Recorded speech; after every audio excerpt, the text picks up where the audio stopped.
जय श्री राम। आज साधक का बहुत ही अद्भुत प्रश्न है। इस पर तो मैं स्वयं भी कहना चाहता था पहले से, लेकिन आज प्रश्न आ ही गया। साधक का प्रश्न है कि जो हम व्रत करते हैं वह व्रत हमारा शुभारंभ कब से होता है? रात्रि के 12 बजे से, या कि ब्रह्म मुहूर्त में, या कि सूर्योदय काल से? मैं आपसे आग्रह करूंगा कि हमारे व्रत का समय या कि हमारे दिन का शुभारंभ जो होता है वह ब्रह्म मुहूर्त से ही होता है, रात्रि के 12 बजे से नहीं होता है। ब्रह्म मुहूर्त से हमारे किसी भी दिन का शुभारंभ, तिथि का शुभारंभ इस समय से ही होता है। ब्रह्म मुहूर्त को ही हम सर्वश्रेष्ठ मानते हैं, वह ब्रह्म काल माना जाता है।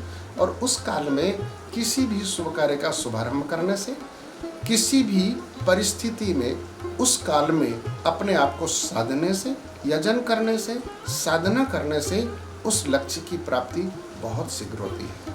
12 बजे से किसी भी वस्तु का शुभारंभ नहीं होता है। घर में बच्चों का जब जन्मदिन भी मनाएं तो उस जन्मदिन को ब्रह्म मुहूर्त में ही उसे धन्यवाद देना चाहिए या कि उसे शुभकामनाएं देना चाहिए। जो हम इंग्लिश के आधार से, अंग्रेजी के आधार से रात्रि के 12 बजे हम बच्चों को विश करते हैं, हैप्पी बर्थडे करते हैं, वो हमारा काल सनातन धर्मावलंबियों का बिल्कुल भी नहीं है।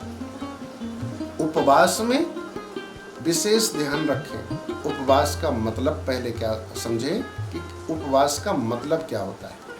उपवास का मतलब होता है प्रभु के निकट वास करना, समीप में वास करना। उप मतलब समीप में वास करना। समीप माने हरि के समीप में वास करना। दूसरी बात, उपवास का मतलब भूखा रहना नहीं है। उपवास को हम भूखे अर्थ में कभी भी न घटाएं। अगर भूखे रहने से उपवास हो जाए तो हॉस्पिटल में तो बहुत सारे लोग भूखे रहते हैं, बॉटल चढ़ती रहती हैं, बहुत बीमार पड़े रहते हैं, तो उससे उपवास नहीं होता। उपवास का तात्पर्य है कभी भी अपने मन को इधर उधर न भटकने दें, मन को एकाग्र रखें, ज़्यादा से ज़्यादा भगवान का स्मरण करें, ज़्यादा से ज़्यादा बुराइयों को परित्याग करने के लिए प्रयास करें।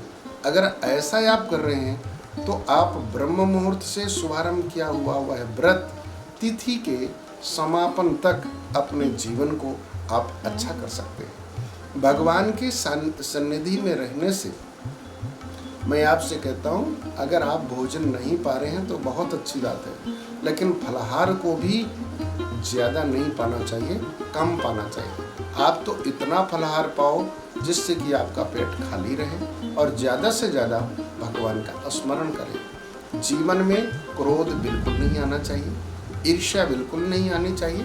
क्रोध और ईर्ष्या से हमारा व्रत खंडित हो जाता है। लक्ष्मण जी महाराज ने कहा है, क्रोध पाप का मूल।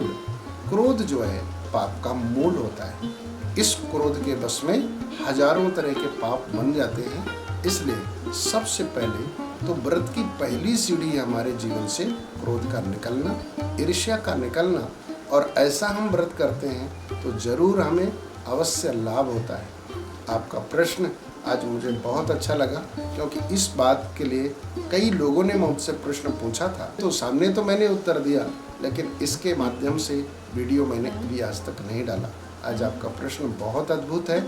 निश्चित ही हम अपने दिन का शुभारंभ, किसी कार्य का शुभारंभ ब्रह्म मुहूर्त से करें। घरों में कभी भी सूर्योदय तक ना सोएं, क्योंकि ब्रह्म मुहूर्त में उठने वाला व्यक्ति कभी बीमार नहीं होता है। बच्चों को रात्रि में नहीं बल्कि ब्रह्म मुहूर्त में ही पढ़ाएं। जितना सारी रात्रि पढ़ने के बाद उनको लाभ होगा, उतना मात्र ब्रह्म मुहूर्त 4 बजे से लेकर 6 बजे तक में उस 2 घंटे में ही उसका लाभ होगा।